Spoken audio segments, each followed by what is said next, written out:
Hello, hi, welcome once again to M5's English language learning program, Let's Speak English. I'm Gav Duncan and I'm here on your TV screen to help you learn English. Now, are you sitting comfortably? Yes? Good.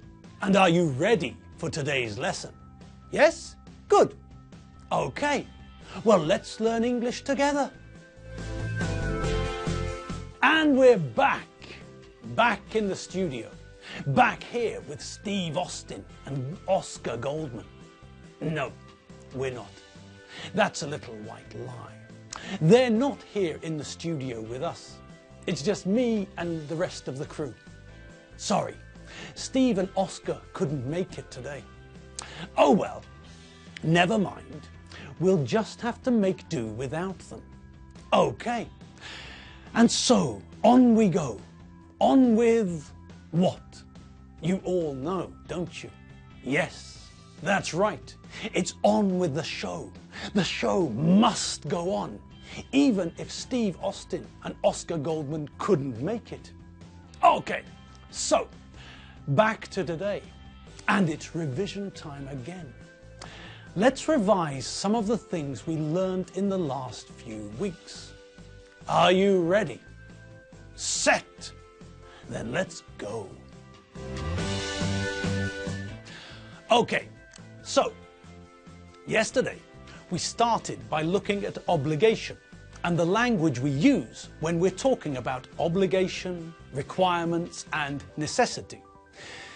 We normally use two forms in English for strong requirement: have to and must.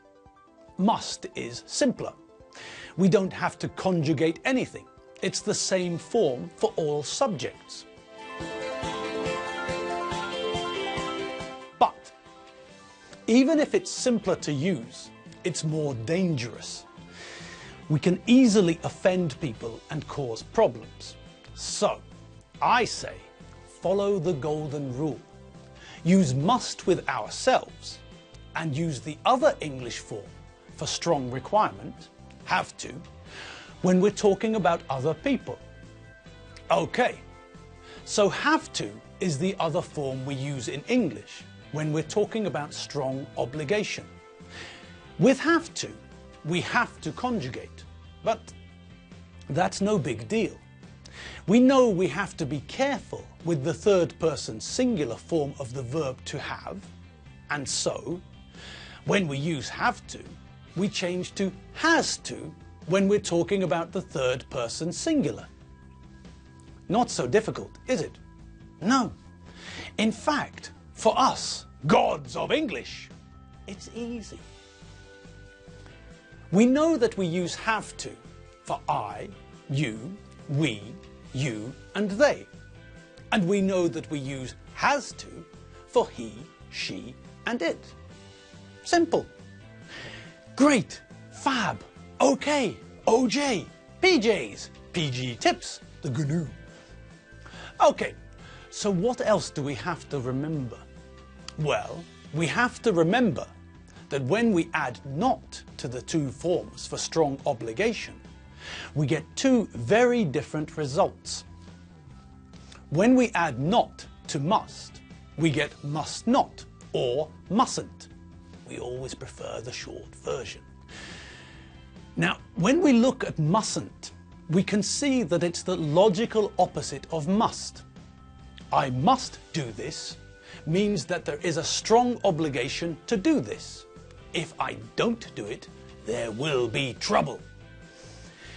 With mustn't, we have the same idea, just in the opposite direction. If I mustn't do this, then there is a strong obligation not to do this.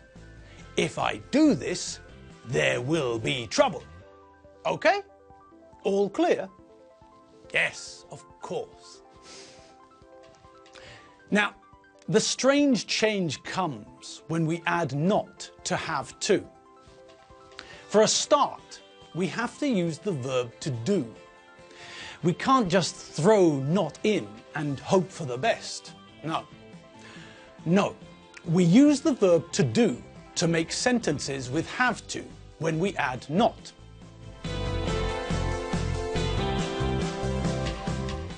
We use the form of do plus not plus have to. This means that we get I do not have to, and we all know that we prefer the short version.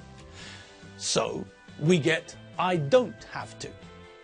So, as we know we have to conjugate with have to, we change the rest of the forms as we need to.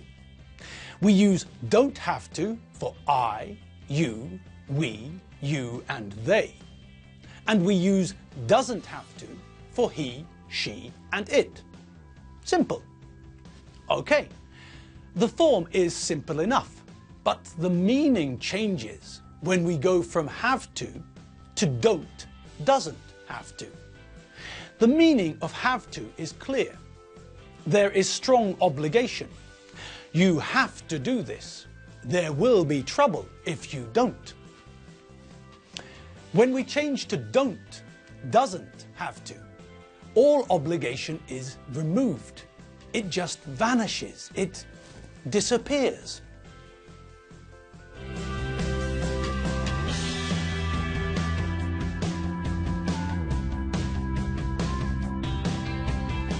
So, when we add not to the idea of have to, we get a strange result. Now there is no obligation. If someone says to you that you don't have to do something, then they're telling you that the decision is yours. You can do it if you want, or you can not do it. It's entirely up to you. Okay, this isn't difficult to remember, but we need to pay attention so that people understand what we want them to do and what we don't want them to do. Another thing we have to be careful of is the fact that must only exists in the present. If we want to talk about a strong obligation in the past, we have to rely on have to. Only this time, because we're talking about the past, we have to conjugate the verb to have so that it shows the past.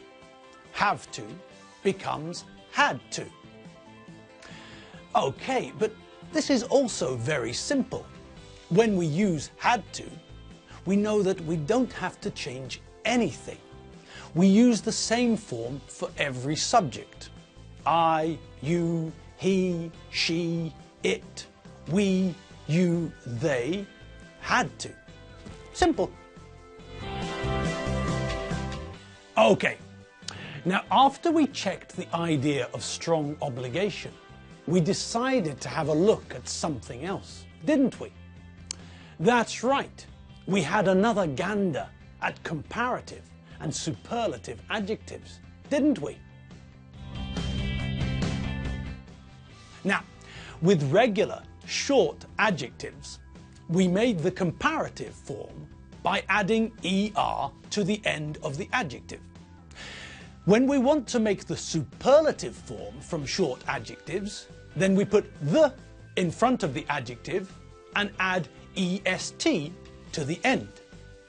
So the superlative form for the adjective cheap is the cheapest, and the superlative form for the adjective old is the oldest.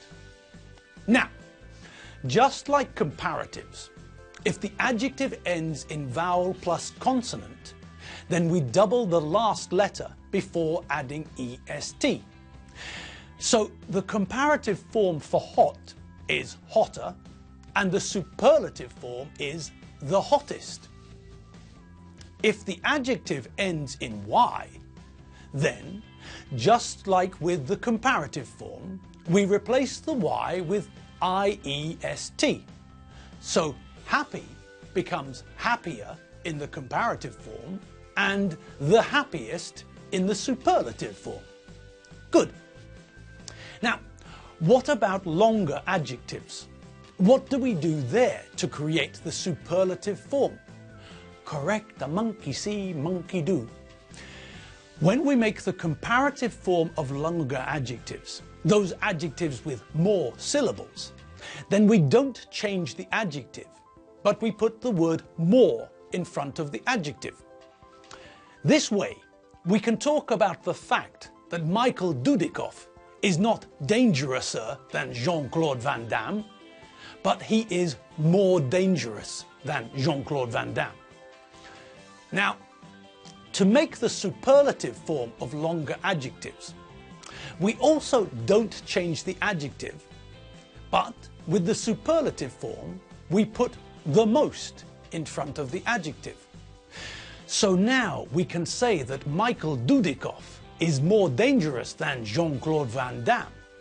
And we can say that everybody knows that Chuck Norris is the most dangerous man in the universe.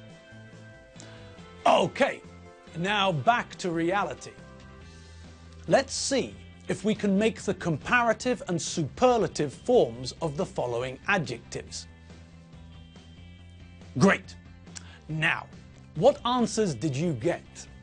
Okay, let's check them all together. Old, older, the oldest. Simple. Good. Big, bigger, the biggest. Again, very good. But did you remember the change in spelling? That's right, chickens.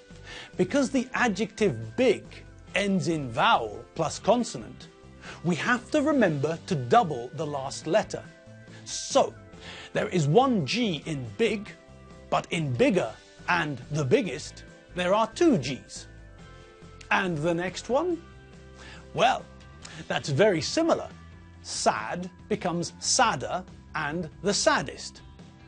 And because of the spelling of the word, we have to double the last letter. Sad has got one D, but sadder and the saddest are two D words. Okay, good. What about the next one? Okay, with tall, what happens? That's right. We don't need to worry about doubling the last letter because tall doesn't end in vowel plus consonant. Plus, any word with three L's would look really silly. So tall becomes taller and the tallest. Next, long. Again, we don't double anything. Long doesn't end in vowel plus consonant. So long becomes longer and the longest.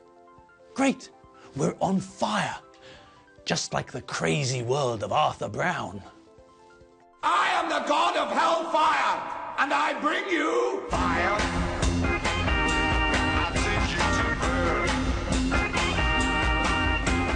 Okay, calm down, Arthur.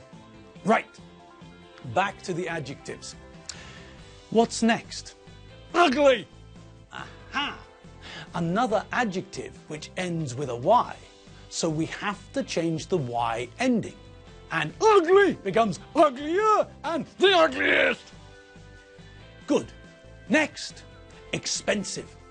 Another longer adjective. More syllables, so we change expensive to more expensive and the most expensive. Fantastic. And now, the two irregular adjectives, good and bad. Do you remember what's bad and what's worse? Yes, that's right. So good changes to better and the best, and bad changes to worse and the worst. And now, a very appropriate word to finish the exercise. Impressive. Your work is very impressive. And impressive in the comparative form is... That's right, more impressive. And in the superlative form? That's right again, the most impressive. You gods of English are the most impressive gods I know. And that's all we've got time for today. Yes, our time is up. So, until next time, remember that if you need some more English or want to look at our old lessons, go to m5tv.hu. I'm Gav Duncan, I'm still taller than Jean-Claude Van Damme, and I'm still much, much younger than Chuck Norris. I'm Gav Duncan, and I'll see you next week. See you later. Bye.